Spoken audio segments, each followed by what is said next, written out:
a lot of nonprofits, they become that one slice of life, but you guys have really made this full circle space that supports both the work and, as you mentioned, the independence.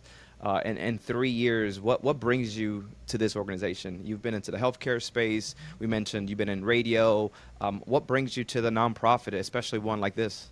So the healthcare was a nonprofit. So this is the second nonprofit. I think it is exactly that. It's a nonprofit. That's where I Hmm. can help.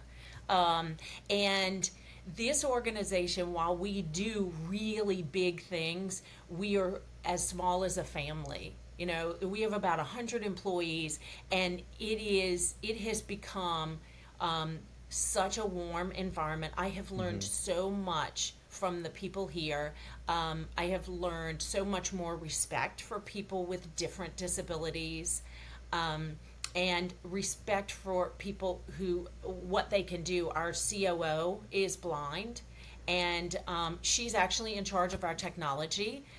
Usually, when we have a problem, we go ask Janice. She's a professor, I and love she's it. an occupational therapist by trade, and so it inspires me every day to see what this group of individuals do. Yeah, I sometimes you have to be in those moments to just see things differently, to see life differently, right? I think that's the beauty of sometimes going volunteering, Yeah, for some nonprofits. You get to see things that you normally would not see. right, Some people will travel and see it, but sometimes you may not be able to travel and see right. it. And I do love it. I remember you actually mentioning that, and I was like, how cool, right? That's the first company I ever heard. So why not more? Doing Right, a phenomenal job, clearly, right. and you see really um, how we've been told for years, and I'm pretty sure there's a lot of people that still live like this. We're told people with disabilities need protection. However, at Lighthouse, they're leading teams and they're crushing product protection goals, right? Yeah. What broke your own assumptions? Was it you actually getting into the space? Did like I can only imagine you're like, wait a minute, this is happening here? Yeah, it really is to walk through our manufacturing department and see the amount of people.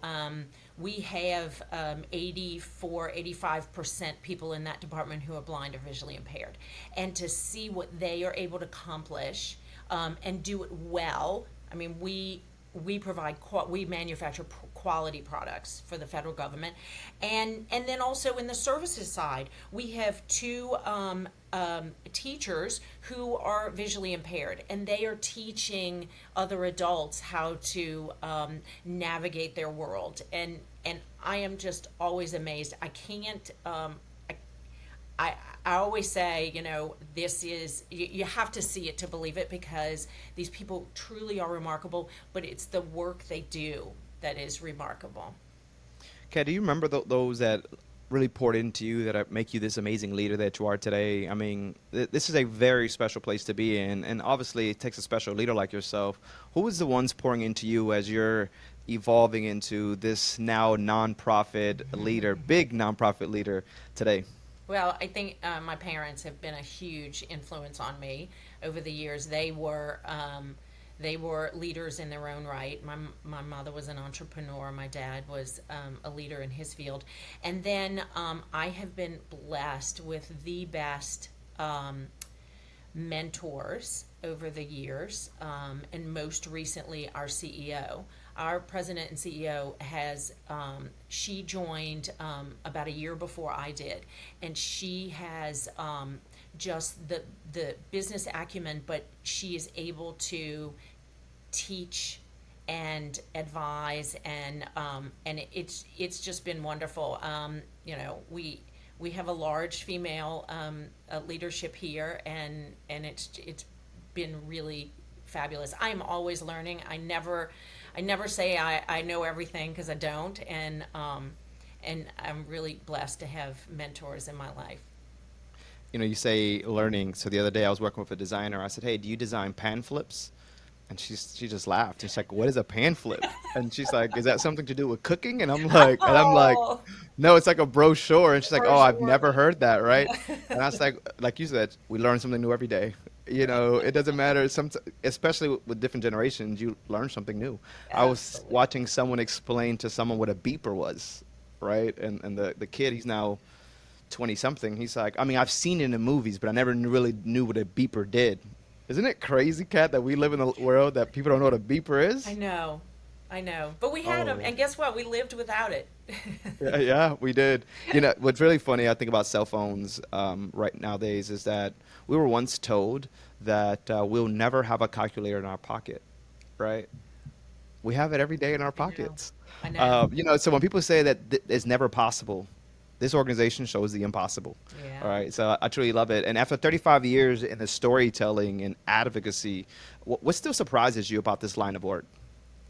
I think that the people, and certainly the innovation. We last year we had there was a federal grant that came open, and it was a demonstration grant for people with disabilities, and it's used by using technology to help them get better jobs and things like that. And my CEO came to three of us and said, "We need to go for this." And we had 1 month to put it together, and we worked day and night, and this team was amazing, and we were able to get that grant.